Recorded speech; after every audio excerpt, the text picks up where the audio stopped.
Before we get into today's chat, quick one. If you're not 100% sure how your HR is really holding up, take our free HR health check.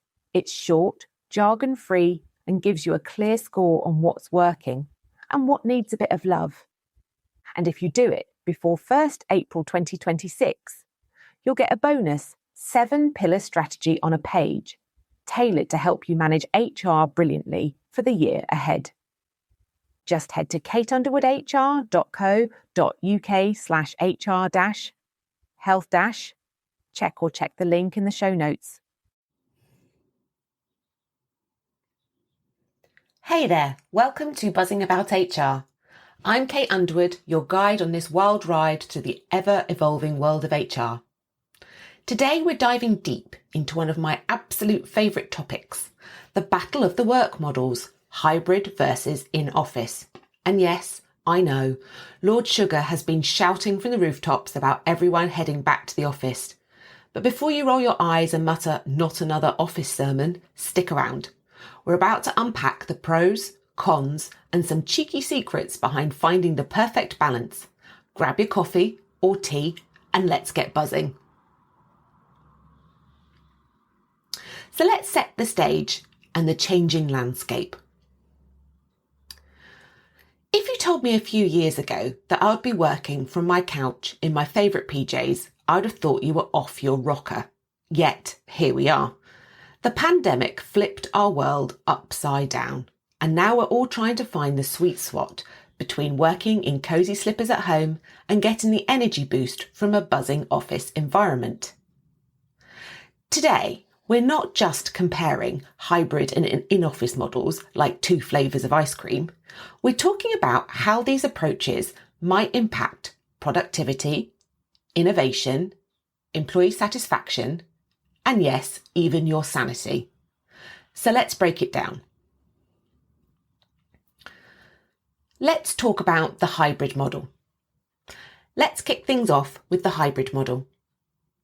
Imagine a work week where you could get the best of both worlds. Some days in your favourite pyjamas at home and others in the office, where you can pretend to be functioning adult. Sounds dreamy, right?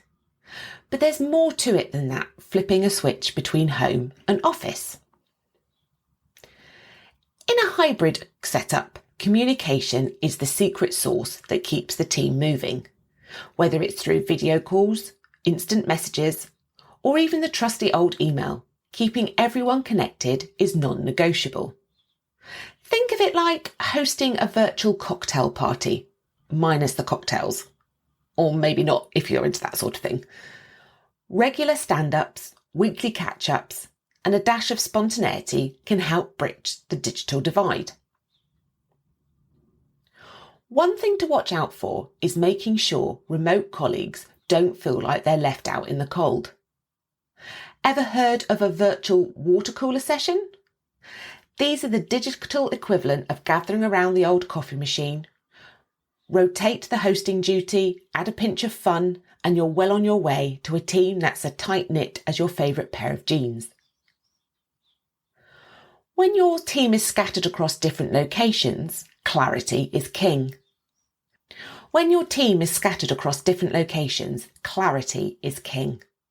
Clear roles, transparent expectations are a well-defined performance metrics are your best mates here. It's like having a GPS for your team. No one's getting lost on the way to meeting their goals, although having a little GSP in the office also helps meeting your goals. Of course, every rose has its thorn. With hybrid teams, communication delays and risk of isolation can sneak in. Regular check-ins and honest, anonymous feedback can help nip these issues in the bud before they blossom into a full-blown problem. Now, let's flip the coin and chat about the classic in-office model. There's something undeniably electric about being in the same room as your colleagues. It's like the old school band jam sessions. You know, the kind where sparks fly and ideas hit the high notes. In an office, you can get those spontaneous chats that can lead to brilliant ideas. It's hard to replicate that magic on Zoom. Whether it's a quick huddle by the printer or a casual chat by the water cooler, these moments can fuel creativity and fast-track decisions. Nothing builds team spirit quite like sharing a laugh over lunch or celebrating a win face-to-face. Regular in-person interactions create a strong, cohesive culture where everyone feels they belong. Think of it as a secret ingredient in your team's success recipe. Let's be honest. Some of us work best with a clear separation between home and work. A dedicated office space can provide that structure and replace the home distractions, looking at you, laundry pile. But hey, even the best offices need a bit of flexibility to keep things fresh. That said, the office isn't perfect. Long commutes, rigid schedules, and the occasional "I'm definitely not a morning person" struggle can dampen the vibe. Mixing in some flexibility, even within an office framework, can help keep burnout at bay and morale high. All right, let's break it down like a good old spreadsheet, shall we? Here's a side to look at the benefits and risks of each model. So let's start with hybrid teams. What are the benefits? First off, there's flexibility. Customise work schedules to fit your life. Finally, a reason to love Mondays. Expanded talent pool. Hire from anywhere. Say hello to a global team. And lastly, cost efficiency. Save on office space and maybe even your daily latte expense. But what are the risks of this? There's massive communication gaps. Sometimes messages might get lost in cyberspace. And also the potential of isolation. Remote work can feel like a solo road trip without a soundtrack. So let's look at the in-office teams now. So the benefits of those, we would say, would be enhanced collaboration. Face-to-face interactions means faster decision-making and a bit more banter. But can we actually do banter anymore? Oh, I don't know. Then you can have a look at a stronger culture. Daily chats build bonds that no emoji can match. Then there's the risks. Limited flexibility. Rigid schedules might make you long for the freedom of home. And then there's the resistance to change. A strict in-office module can feel like a blast from the past. Fun for some, frustrating for others. Remember, there's no one-size-fits-all here. It's all about what works best for your team and your unique circumstances. So, what could the strategies be for striking the perfect balance? So how would you mix the best of both worlds without turning your schedule into a jigsaw puzzle? Here are some strategies to keep things smooth and, dare I say, enjoyable. Think about implementing flexible scheduling and core hours. So introduce core hours when everyone's expected to be online or in the office. This way you have a predictable window for collaboration without micromanaging every minute of the day. It's like having a family dinner. Everyone shows up, but you can still have your me time. Look at role-specific work models. Not all roles are created equal. For example, client-facing roles might shine with more in-person interactions, while creative or research roles might perform best with a good dose of remote solitude. Tailor your work arrangements to the job and you're golden.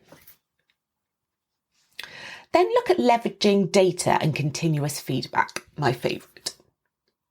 Surveys, performance analytics, and a healthy dose of listening go a long way. If you notice remote days are feeling a bit too lonely, maybe bump up the in-office meetups.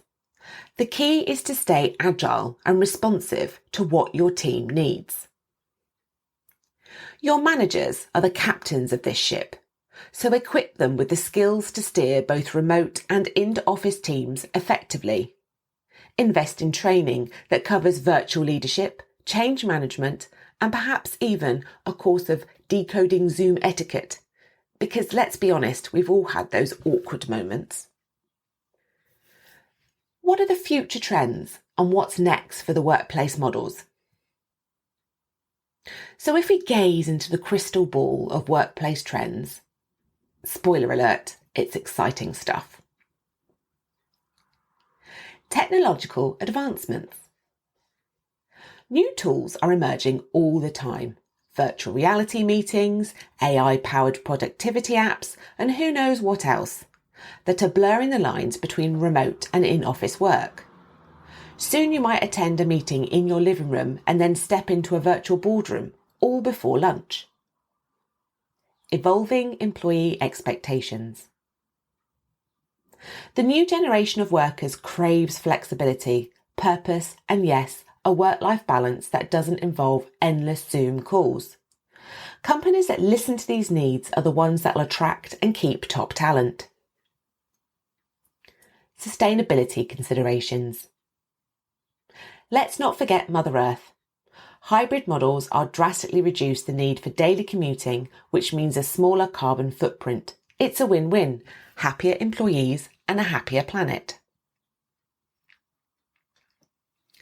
Remote working abroad and navigating the international legal complexities. Now, for those dreaming of working from a beach in Bali or a cosy cafe in Paris, hold your horses. Remote working abroad sounds like a dream until you dive into the legal stuff. Legal and tax implications. When an employee works from another country for more than a few weeks, it can trigger a local tax liability, reporting requirements, and even the risk of establishing a permanent presence for your company. That's a lot of legal mumbo-jumbo for what might seem like a quick getaway. Employment laws and immigration issues. Every country has its own set of rules, from labour laws to visa and immigration regulations, which works in one place might be a legal minefield in another. So that extended remote stint might need more than just a change of scenery. Risk management strategies. To handle these challenges, you need clear remote working policies for employees planning to work abroad for long term. This isn't a DIY project. Think of it as assembling a legal Avengers team to protect your business. So what's the best practice here? Keep remote work abroad to short-term stints unless you've got all the legal bases covered. Make sure your employees are clued up on local laws that might affect their work. And regularly review and update your policies because international regulations change faster than fashion trends. Let's bring in some real-world magic. Theory is fun, but real examples are where the rubber meets the road. Imagine a tech company that embraced a hot desking system combined with scheduled in-office days. They managed to boost collaboration while still letting employees enjoy the flexibility of working from home. Or consider a global consulting firm that organised bi-monthly in-person sessions, resulting in stronger teamwork and an impressive project outcomes. And then there's the creative agencies that use remote-first policies with regular creative retreats to keep the innovative juices flowing. These stories prove that from a bit of creativity and flexibility, you can have the best of both worlds. I love engaging with you all. So let's dive into some listener questions. So the first one. Hi Kate, my company is debating whether to move back to full in-office work or stick with our current hybrid model. What's one key factor we should consider? That is a great question. I'd say the most critical factor is employee engagement. You want to ensure that your team feels connected and supported, regardless of where they're working. Maybe use a mix of quantitative data like performance metrics and turnover rates, and qualitative feedback from regular surveys. Look at how team members respond to various initiatives, such as in-office days versus remote work options, and adjust your strategy accordingly. When employees are actively engaged, you're more likely to see improved productivity and morale, no matter which work model you choose. So, next question. Kate, how do you manage the legal complexities when an employee wants to work remotely from abroad for an extended period? That's a very important and complex issue. As I've already mentioned, long-term remote working abroad isn't as straightforward as it might seem at first glance.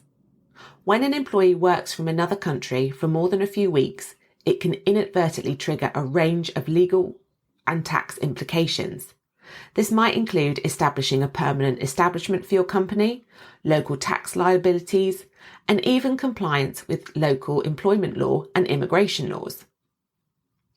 To navigate these challenges, it's essential to have a clear, comprehensive remote working policies in place. I also recommend consulting with experts who specialise in international employment law and working abroad. There are specialised companies that can help manage these complexities. In fact, our team has recently assisted 3 companies over the last 3 months with similar challenges. We work closely with them to assess their specific circumstances, craft tailored policies, and even make sure that they meet all local legal requirements. Using these expert partners not only helps in mitigating risks, but also provides ongoing support as regulations evolve. This proactive approach ensures that both your company and your employees are well protected, avoiding any unintended legal pitfalls that might rise from prolonged remote working abroad. But I have to say one thing, this is going to hit you hard on the bottom line, not just in your wallet. So be prepared for the cost of how much this will be to ensure that you are legally compliant. And the final question we've got today is, given the push from voices like Lord Alan Sugar for a return to the office, how do we justify a continued hybrid approach to sceptical leaders? That's a very valid concern. When discussing this with leaders, it's important to present a balanced view supported by data. Emphasise that while in-office working certainly has its merits, such an enhanced collaboration and a stronger team culture, the flexibility of a hybrid model can lead to significant improvements in employee relations. Emphasise that while in office, while certainly has its merits, such as enhanced collaboration and stronger team culture, the flexibility of a hybrid model can lead to significant improvements in employee retention, productivity, and overall job satisfaction. Use case studies and performance metrics from your own organisation or industry benchmarks to illustrate these points. Tailor your argument to highlight how the hybrid model meets the specific needs of your workforce and aligns with your company's long-term strategic goals. By showing that a well-structured hybrid approach can yield measurable benefits, you can make a compelling case that adapts to modern workforce expectations without compromising on the advantages of in-person interaction. So now let's talk about your actionable takeaways and strategic roadmap. Before we wrap up, here are the key takeaways you can put in action right away. Assess and adapt. Regularly review your team's dynamics using surveys and performance metrics. Implement flexibility. Use core hours and role-specific arrangements to balance remote and in-office work. Invest in leadership. Train your managers to navigate both hybrid and in-office challenges. Address legal complexities. Develop clear policies for remote work abroad and consult international legal experts. And finally, stay future focused. Keep an eye on emerging trends in technology, sustainability, and in employee expectations. Phew, what a journey we've been on today. We've talked about everything, from the perks of working in your pyjamas at home to the vibrant energy of the office, and even the legal headaches that come with remote work abroad. While voices like Lord Alan Sugar remind us of the magic of in-person interactions, the real world isn't black and white. A flexible, balanced approach is often the secret sauce to a thriving workplace. Thank you for joining me on this episode of Buzzing About HR. I hope these insights, sprinkled with a little humour and a lot of practical advice, empower you to create a work environment that's both flexible and resilient. If you enjoyed today's chat, please share this episode with your network, leave a review on your favourite podcast platform, and don't forget to connect with me on LinkedIn or visit our website, kateunderwoodhr.co.uk. Until next time, keep buzzing about HR, stay curious, and remember, whether you're in your PJs or the boardroom, great work is just a conversation away. That's it for today. But if you fancy a bit of friendly HR advice in your inbox with zero waffle, come and join our newsletter. We send out bite-sized tips, plain English updates, and handy things you'll actually use. No spam, no fluff. You can sign up at kateunderwoodhr.co.uk/newsletter-sign up or just hit the link in the show